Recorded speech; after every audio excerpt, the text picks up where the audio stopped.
Mbunzo wangu wekupedzisira muvhangeri tichisvika pakuvhara ndewekuti dzidziso iyi yatiri kuona izvezvi iri kuitanga iri kudzosera vanhu kuchivanhu oro kuti kwakuuya imwe mharidzo painzi nebhaibheri pakauya kana ngirozi kana ani anenge auya neimwe let that person be accursed and it really looks like it's such kuti ruri kuita ngeimwe mharidzo iri kuuya. Zvine zvazvinoreverei pamweya maererano nenguva dzatiri kurarama nemharidzo yamunogara muchiparidza about nguva dzatiri kurarama? Yes, ndizvo Matthew 24 inotaura kuti pamazuva ekupedzisira kuchamuka vaprofita vazhinji venhema. Vachaita zviratidzo zvikuru nezvinoshamisa kuti vanachibvira vadeceive even the elect. That's the extent they will go. Kuda kunonyengera even vasanangurwa vacho. Kusoma kuti even ini munhu akaita sei ndio dzamanda kuti ndofunga pane pandisiri kunzwisa. So it's a prophetic message. Iri kuitwa fulfilled nowadays. Then it calls for a Bible reader because Jesu anoti anorava ngaacherechedze. That's the only key. Munhu asiri kuverenga Bible izvozvi, that person is in danger of following heresies. Because anoti ichasvika nguva ndipowe yavacharamba mashoko ezvokwadi vachitsaukira kungano and kumadoctrines of demons. Vanhu vachanga vakutsaukira kungano vachiteera dzidziso yemweya yetsvina anonzi madoctrines of demons. So what we now have these doctrines of demons everywhere. N'anga dzikuitwa exalted. Ndinorifarira vhesi iroro munogona kumbogoripatsanura tichivhara vhesi iroro step by step tichiona kuti madoctrines of devils akataurwa ipapo ndeapi. Even dietary issues. We are going to also face that. Nyaya dzekusada kuroora. Izvezvi vakomana vakusvika 40 years vasati varoora ende havana basa nazvo. But ikaone kuti munhu akadaro muchechi makomana ari kudya kupi munhu?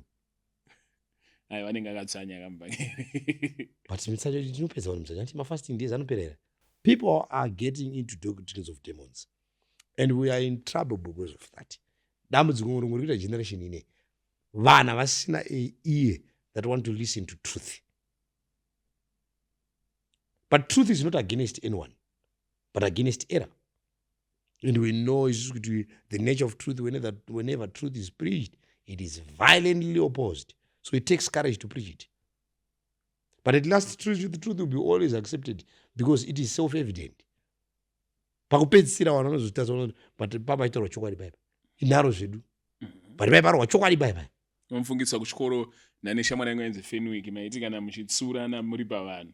Ukatanga kuramba uchitsurwa uchingoti uchiramba yanzi musiye achazozvifunga yakararama nero musiye.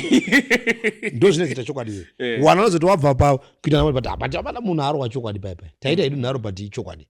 Because truth is self-evident. But it's not against anyone, it's against errors. And the truth always triggers the conscience. It goes right to the heart. The word of God is the truth.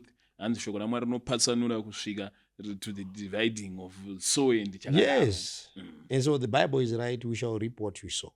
So a generation inoramba Mwari will face consequences that moves towards kuramba Mwari. So we are in trouble because vaprofita venhema, fake apostles, fake prophets, fake teachers have brought confusion muzvinhu zvaMwari.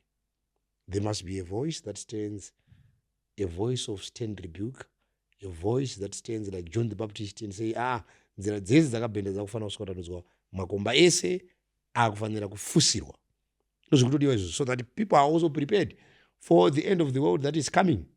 Because now tikutoparidza vanhu vasichitofunga kuti nyika ichagumi. Because vaprofita nemauya vakati there is peace, there shall be peace where there is no peace. Vaya vakataura kuti hapana musanetseke nyika ichagumi. Tiri pano for a long time. But we should also give awareness where we are saying, no. The world is coming to its end. People must prepare for the second coming of Jesus. For Jesus is coming again. I think those are the messages that needs to be heard by the world now. Saka hatina vanhu vari kuita zvinhu izvozvo and we are in trouble.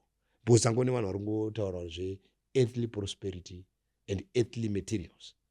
Munhu wese ari kuenda kuchechi so that is blessed to get things of this world. No one is going kuchechi kuti aende kuchechi awane repentance, awane preparation for the second coming of Jesus and the end of the world. So all those things zvinofana kuti zvitariswe, but zvine chekuita nekuguma kuri kuita nguva, and we must be ready for the end which is coming.